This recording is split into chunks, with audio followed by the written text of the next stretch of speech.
problem with most people is that they don't believe something can happen until it already has. It's not stupidity or weakness. It's just human nature. Welcome to Watch Mojo, and today we're counting down our picks for the top 10 dumbest decisions in disaster movies. It's costing my consortium thousands of dollars every day to maintain a wrecking crew. I demand we dock Monday night. And I can't afford to gamble with the lives of my passengers. For this list, we'll be ranking the instances where a character or group of characters from a disaster movie made some sort of choice that either doomed them, hurt somebody else, or otherwise cooked their proverbial goose.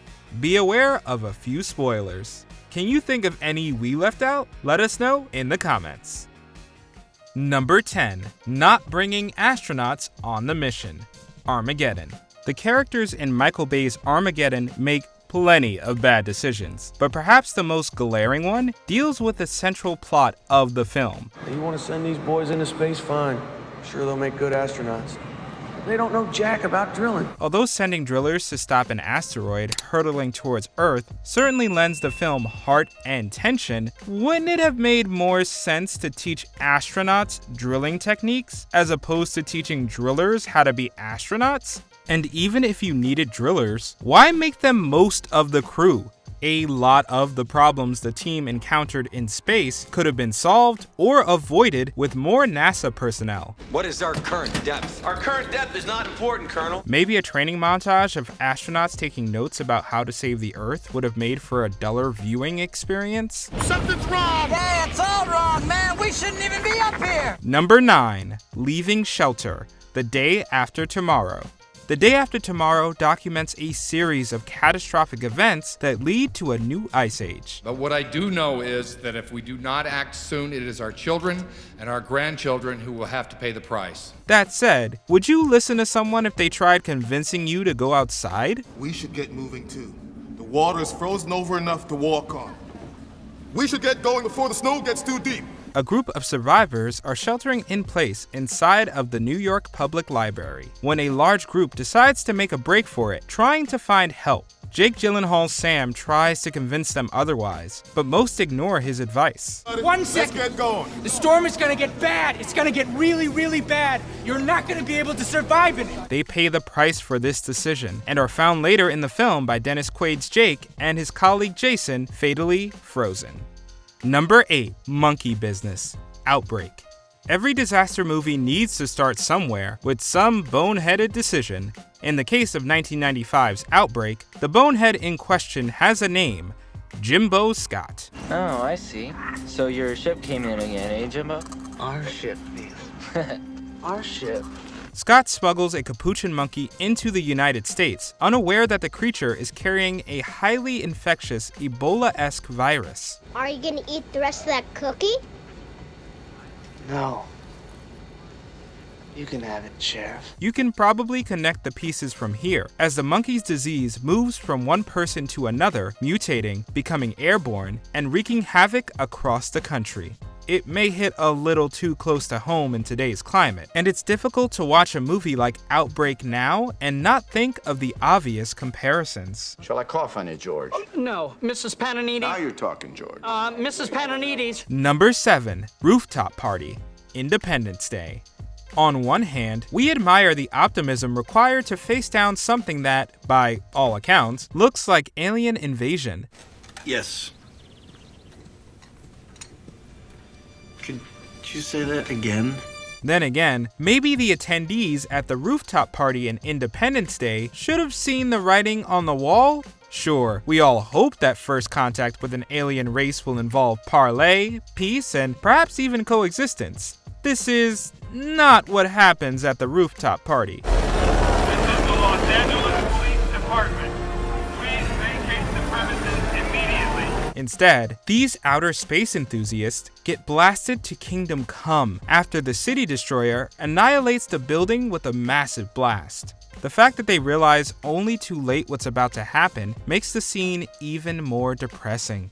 Oh yeah, great, now he tells me. Number 6. Taking the elevator.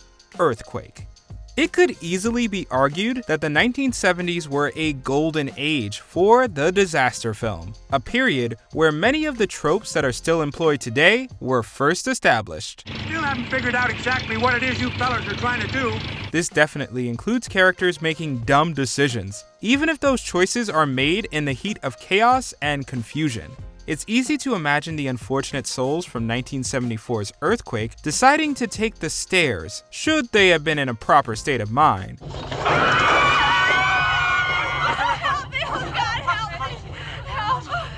This didn't happen, of course, and what happens is an infamous scene where the elevator crashes and everyone dies with a silly animated blood spatter. Barbara!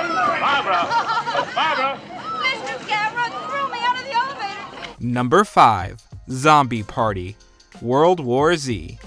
You know how the old saying goes, don't count your chickens before they hatch. These are the Jerusalem Salvation Gates. 2 of 10 portals to the security perimeter into fortified Israel. A huge wall is able to quarantine survivors of a zombie apocalypse. So, what do? Make a bunch of noise, of course. Never mind the fact that hordes of the undead are waiting just on the other side of that wall to do what they do best, i.e., biting stuff and making more zombies.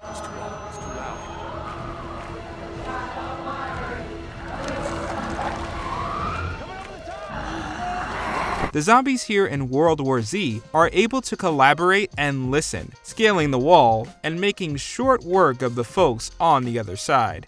Folks that were howling at the moon one moment and screaming for their lives in the next. Number 4. Deckham's Plan. Geostorm.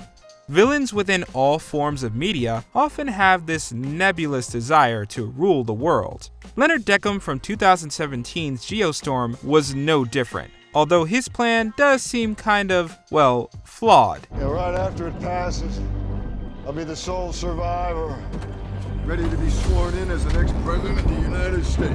Deckham has intentionally sabotaged a climate-controlling satellite system, resulting in what has the potential to unleash devastating storms across the entire globe. Deckham seeks to eliminate those ahead of his position as the US Secretary of State, so that he may become president. But at what cost? Ask Max, he knows. Science is all about playing God. Sometimes God doesn't play so nice. His plan threatens major cities across the United States. And what's the point of ruling over a dead world? Please, we're gonna keep all the best bits. Aren't you a little bit curious to watch the world burn? And who would re-elect him? Perhaps Deckham and the Geostorm scriptwriters should have thought this one through a bit. Number 3. Recalling the Rocket. Don't Look Up. 2021's Don't Look Up was a comedy that utilized the disaster movie structure to tell a larger story satirizing big business and indifference towards climate change. You're breathing weird. It's making me uncomfortable. I'm sorry, I'm just trying to articulate the science. I know, but it's like so stressful. I like trying to listen to I don't think you understand the gravity of the situation. Here, there is a plan in place to deflect or destroy a comet that is hurtling towards the Earth. Sound familiar? Yeah, it's Armageddon all over again, only this time the mission doesn't happen because it turns out the comet is actually worth a ton of money. This comet hurtling towards us from deep space actually contains at least $32 trillion of these critical materials. From then on, it's one side versus the other as greed overpowers good sense, everyone dies, well, almost, and we get an ending that's far more bleak and depressing than even the direst of disaster classics. We really did have everything, didn't we? I mean, when you think about it. Number 2. Staying in the Promenade Room. The Poseidon Adventure. Few disaster movies, from the 70s or otherwise, hit it out of the park like The Poseidon Adventure. Angry, rebellious, critical, a renegade. Stripped of most of my so-called clerical powers, but I'm still in business. This isn't only due to the great ensemble cast or thrilling action, but the tragedy associated with this one unfortunate decision. The SS Poseidon is hit by a tsunami and capsizes, trapping many revelers in the ship's promenade room. The lion's share of survivors is determined to stay put in the hopes that help will arrive and they'll be saved. I want to appeal to you for the last time. You don't know what you're talking about! These people ignore Gene Hackman's character and his insistence that they need to move upwards to the engine room. Since the ship is upside down, the promenade room is under immense pressure from being submerged. The decision to remain there ultimately dooms these survivors to a watery death.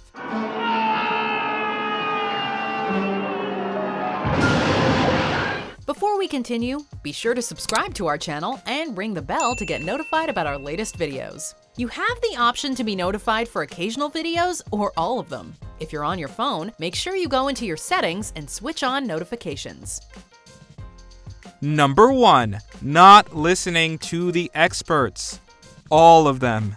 There's one in every disaster movie, an expert that tries their best to warn officials, people, or organizations about their imminent demise. Shut down as many as the Zone 1 systems as you can. Afraid I can't do that, Mr. Roberts. We've got all the lights on for the dedication ceremony. And, like clockwork, no one ever listens to them until it's too late. Or there might be some ominous signs on the horizon, bad omens about some sort of mechanical failure, deadly disease, or unstoppable weather phenomenon. Today's horror is nothing to what will happen unless your government acts now. Ignorance is bliss in this case, because, let's be honest, if characters in these movies listened to the signs, there wouldn't be a disaster movie in the first place. And we wouldn't want that, would we? And we both know how much I admire your sense of teamwork. I didn't inspect that park, you did. Did you enjoy this video? Check out these other clips from WatchMojo, and be sure to subscribe and ring the bell to be notified about our latest videos.